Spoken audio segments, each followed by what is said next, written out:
The Student Loan Fairness Act, which would have stopped student loans from doubling and would have allowed students to go and pay the same interest rate on their government loans as big banks, went down to defeat late last week. And as of July 1, interest rates on student loans will double to 6.8%, severely hindering the ability of so many in this country to get access to a good education. Senator Elizabeth Warren of Massachusetts led the unsuccessful fight to hold student loans at a fair rate. She joins us tonight from Washington to talk about the fallout from that increase. Senator Warren, I am delighted to have you on this program. Thank you for your time. Oh, well, thank you for inviting me here. It's good to be with you. Let me start, before I get to the student loan crisis, by asking your sense of how your home state of Massachusetts is faring. We know, of course, that they're still recovering from this bombing. Where were you the day the bombing happened? And what's your sense at this point of how the city and the state are recovering? Right. Well, you know, Marathon Day in Boston and all of Massachusetts, it's Patriots Day, and it's a big celebration for us. It's a day when, you know, we're kind of the whole world's city there. And I stayed in Massachusetts as long as I could and then gotten on an airplane to fly down here to Washington because we had votes late on Monday. And I stepped off the plane and heard that there'd been bombs had gone off in Massachusetts. I turned around and got back on the plane, so I get back up to Boston. Then they held us on the runway, and they said they'd close the airspace over Boston. And you know, you couldn't get through. You couldn't get through on area code 617 to call anyone. And finally got back to Boston after a few more hours, and it was really tough. But I'll tell you this: you really saw, you know, the worst in a couple of people, and then the best in thousands of people. People in Massachusetts, people who were there at the marathon, they ran toward the blast. They were there to help people. We didn't have more loss of life because we had so many people who were helping, who were giving first aid. Our firefighters, our police officers, our healthcare folks, just everybody just performed remarkably. They were all heroes. And right now, Boston's recovering, you know. We're Boston strong, and that's really how we're doing this. People are coming back.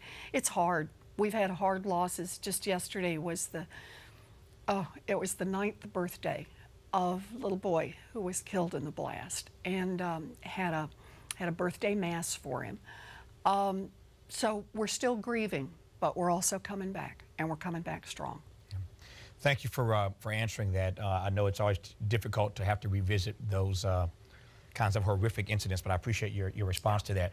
I was thinking, Senator Warren, as you were answering that question, I was thinking about the fact that it's one thing for too many of us as Americans to live in fear of terrorism. It is quite another to live in fear of not being able to ever get access to a high-quality education because you can't afford it. That's a different kind of fear that's palpable all across the nation these days. You are doing in Washington, as you promised and as we expected you would, fighting for the least among us. And yet, your stalwart fight notwithstanding, this thing didn't turn out the way you wanted it to just days ago. So give me your post-mortem on how it is and why it is that this rate is going to double for student loans come July 1. What happened? Well, okay, so you know the bottom line, and that is the interest rates, which are now at 3.4%, for the new loans coming out, the new Stafford federally guaranteed loans that are coming out, will double to 6.8%. And that's going to be hard. It's going to be hard on our kids. And look, I fundamentally think this is wrong. Right now, the U.S. government, us, the taxpayers, we invest in big financial institutions. We lend them money at less than 1% interest. But if Congress doesn't do anything, we're going to be charging our kids 9 times as much on their student loans. But I want to say this about it, though, Tavis.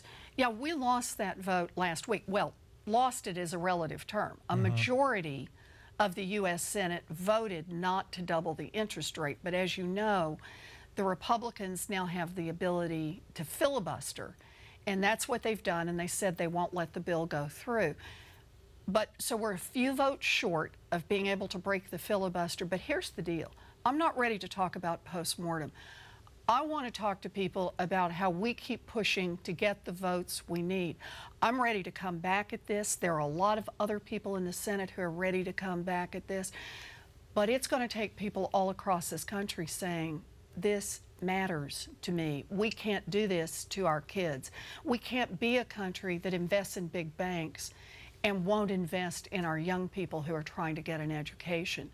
So, Tavis, let's not call it postmortem yet. Let's call it we're still in the middle of the fight. That's how I see it. I accept that, and I don't want to put you in the position, the untenable and uncomfortable position, an unfair position of asking you to speak for the opposition, but tell me, to your mind, how it is that members who we elect to serve us in Washington cannot understand what American families are going through with regard to trying to get access to an education and allow this rate to double. I mean, how is that possible that anybody who has any care and concern for young people and understands the value of a good education could allow this to double? Tavis, it is worse than that. The Republicans, let's just call it for what it is, the Republicans have put on the table their own bill.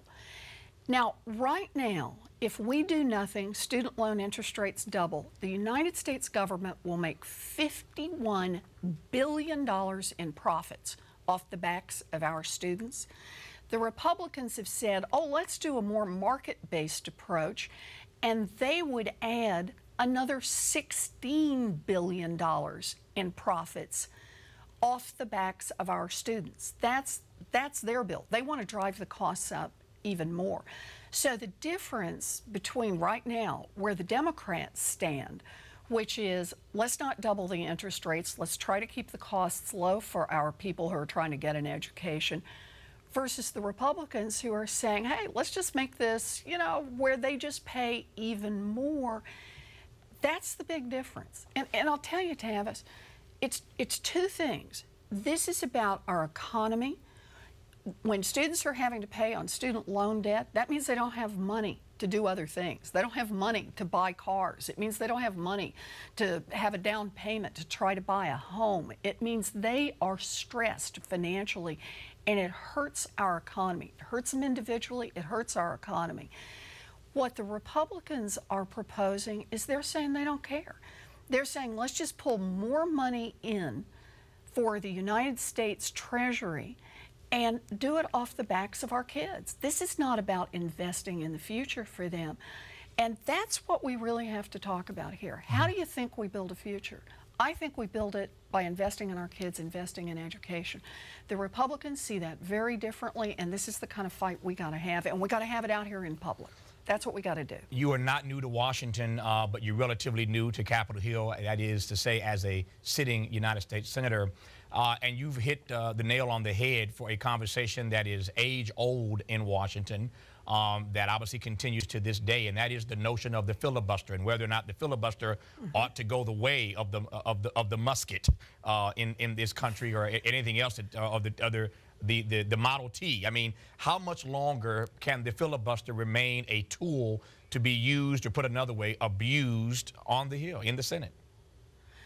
Well, you know, you really hit it right, though, on that, Tavis, because the point is we've had the filibuster for a long time, but it only got pulled out a few times. You know, it just got pulled out in cases where there was a big controversy.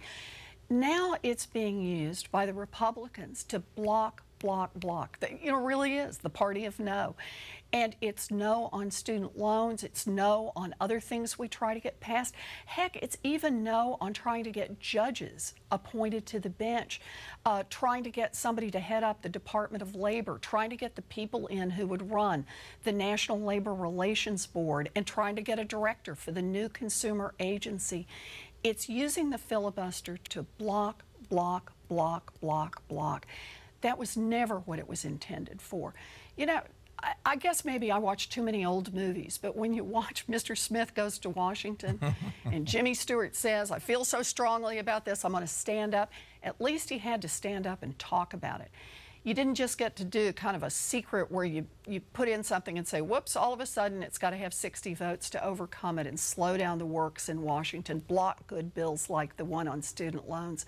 What I'd really like to see us do is start with some changes to the filibuster. You know, if you're not going to get rid of it altogether, how about at least make people who want to do it stand up and defend why it is that they're blocking legislation, they're blocking appointments that the president makes to our agencies, that they're blocking judicial appointments. Make them stand up and be out there for everybody to see.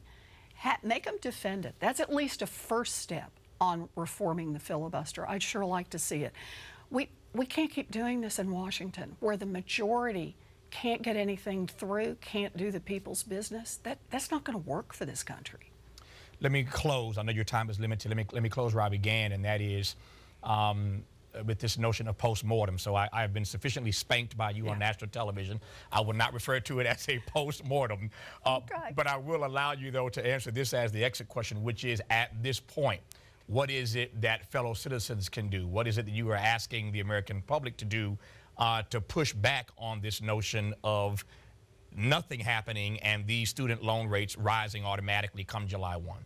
Oh, Tavis, I'm so glad you asked, because, you know, this is really what democracy is all about. I'm down here in Washington fighting as best I can, and there are a lot of other good people who are fighting, who want to see the student loan interest rates held low. And I just want to say, want to go beyond that and deal with the student debt that's out there, deal with the rising costs of college, get some support for our kids. But here's where it takes everybody else. We need help. We need help. We need people all over this country to put some wind in our sails to make this happen. So how can you do that? People can sign the online petitions. They could call their senators. They can have their friends call their senators. You can email, you can Facebook, you can tweet about it. Every device you've got. And when you've done it, get your friends to do it, and get your friends' friends to do it. This is one of those things that when you say to the folks here in Washington, people back home care about this. People in your home state are calling you and saying to you, hey, this one really matters to me. That's how we'll pick up those votes we need here in the United States Senate. This is one of those things, Tavis. We're all in this together. This is about our values. This is about how we build a future. And if you really believe that, then you got to be willing to get out there and do something about it. So get in touch with your senators. We're just a few votes short. If we can get a few more people in here, we can keep those interest rates low. And that gives us a foot in the door to start reforming, to start helping our kids who want to get an education. That's how we build a future. We do this together. I know there are a lot of folk like me, Senator, who appreciate your fight on this issue, particularly as poverty, I believe, is threatening our very democracy. There's no reason why students ought to be punished in this way. So thank you for your work, and as always, good to have you on this program. Thank you.